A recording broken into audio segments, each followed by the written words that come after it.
Hey guys, it's One Up here from Expedia, previously known as One Time XX, and today we're gonna review Starcraft, the original. And the reason I picked this game is because I kind of grew up with the game. Like later on, I'll be reviewing the Brood Wars expansion. I won't be doing the newer one, however, because I haven't bought it yet. Hopefully, I will be buying it later sometime. But I'm just reviewing it, what I thought about it, the whole game in total, because I've completed it twice or three times already, and this is just a multiplayer, not online, but against the computer, because I thought it'd be easier to record over. So we're gonna start off, and we're gonna talk about the campaign.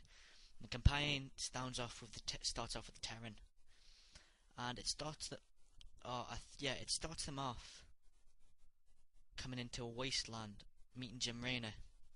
First finding the Zerg, the evil Zerg. Because I'm skipping the tutorial here, with the very first one. And basically what happens is they have to go through this settlement and kill Zerg and destroy an infected Terran building. And by doing that they destroy something of the Dominion gets pissed, they get arrested, they escape because of what's his name? Because of some dude, and basically he then tells them to go find a ghost called Kerrigan. And what ghosts are like kind of like the snipers of Starcraft, because they have very powerful but limited attacking thing, and they can drop nukes and everything. But basically the whole Terran campaign is them destroying the Dominion and creating their own little world, or no, easy enough, creating their own little empire to control and trying to destroy the Zerg, because the Zerg are killing them off, and they're trying to find out the Dominion is the bad guys. So basically, by doing all this, find out the bad, blah blah blah, they're just like, wow. It then goes on to the Zerg after they lose Kerrigan, the ghost, which Jim kind of likes. But they lose Kerrigan to an invading Zerg army. Then throughout the first half of the Zerg campaign, it's you're a Cerebrate who's protecting this egg, and you have no idea what's in the egg, unless you've played it before or good at guessing. You don't know what's in the egg, and you're told to protect it with your life. So there's a couple of missions where you just literally wait for it to hatch, and you find out there's an infected Kerrigan inside, and then she becomes the Overmind's next top rank. Even though, oh wait, I'll leave that for the next review. But the Overmind's second, and basically you then lead her to destroying the Dominion and the Terran, the good guy Terran and the bad guy Terran, the Dominion and the Jim Raynor ones. And you literally just wipe them out and create retake over your old Dominion, your old empire. And then what happens is you then go into the Protoss campaign. The Protoss campaign is them having lost Aya to the Zerg, because the Zerg invaded Aya, the Protoss homeworld. They then, and it's just a quick overview of the campaign, by the way, there's much more detail, but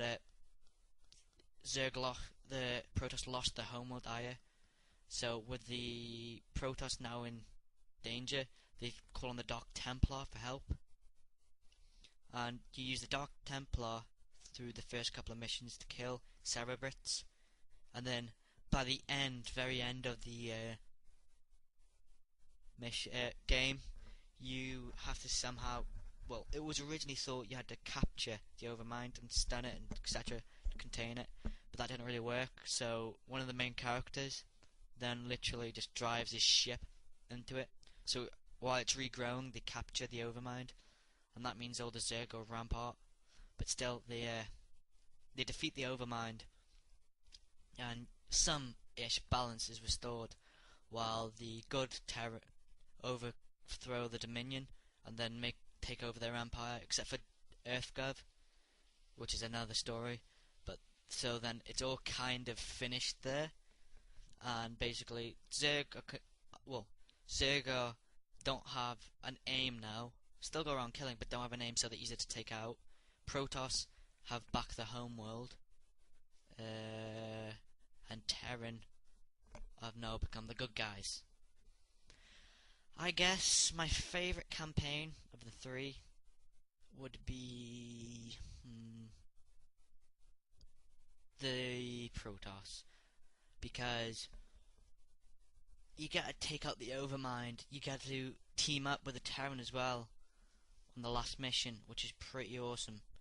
And like that's why I play Protoss on this game, because I like the big ships they have and everything.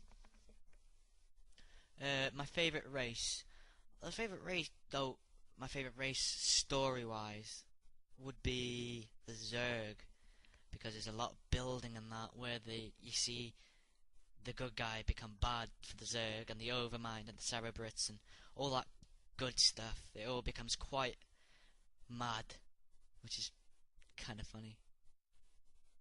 The multiplayer, I don't like the online multiplayer because it's not what I thought it'd be. What it is, it's basically them all. Basically, like you can see there, there's a gateway which is called the Protoss, which is basically the basic ground units for attacking. The whole aim is to build as many as you can of them, build as many mobs or creatures as you can, low level, and it's basically a Duke of low level war, and they just try and pump them out and first to be wiped out in it. So I was like, that's not what I liked. I like this little online, I like this offline multiplayer, because I can still attack, but I don't have to just only build the gateways and see I made big ships and everything. That's what I like. I like building an empire. I don't like just making little things. The race for multiplayer though I like the Protoss quite a bit, it'd have to be Zerg, because I just like the way the Zergs are set up. The Overlords, which are basically the carrier ships and the character limit, because like you can only get 200 monsters allowed per match, and you have to build overlords to reach that 200 limit. And so basically that's 2 and 1 straight knocked out there. And then I just like the way they're set up and how easy it is to play, because I've played them mostly, so I just prefer that. I think the easiest race to play would be the Terran, because the reason I think they're easy is because they're pretty overpowered with the Marines and the stam packs. Even though they lose health, they still become outrageously overpowered. They just shoot bullets like they're high, and they're just like on speed even, and they're just insane. Then you've got the invisible aircrafts. You've got the ghosts, which can go invisible, lock down machines, and even drop nukes, which is completely utterly insane. And the nuke just rapes any buildings within the blast radius, and that is completely nuts. It is quite easy to play them. From my point of view, I think it is, because it is kind of insane with the nukes and all. And even the tanks are quite overpowered from a distance. If you can't reach those tanks, they are gonna kill you. That's a thing. But another topic, one of the last topics is cheats. There's loads of cheats for this game. I don't use any in this because I wanted to look honourable, but I know almost all the cheats, and it makes the game funner and easier to play. Like if you're not a hardcore, the easiest thing to say, like vanilla WoW, if you're not a hardcore have to do it properly thing, cheats just make the game seem more fun and interesting. The overall campaign and multiplayer, it's a really good game. I mean, if you have the money to buy this, like even the new one out, just go buy it, because if you skip straight to the new one, you'll miss the strong storyline in this, and it was pretty good to start this off with. And it's a very good game. It spends loads of time. It's quite in depth. I do like the in depth thing with the storyline, the ship details, even if it's like, see the ground for the Zerg there. They have to. It's called the creep, and they can only build it. Just the specific things in the game, like Protoss can't build certain buildings outside the pylons. It's just really interesting. I think it's just overall a really good game.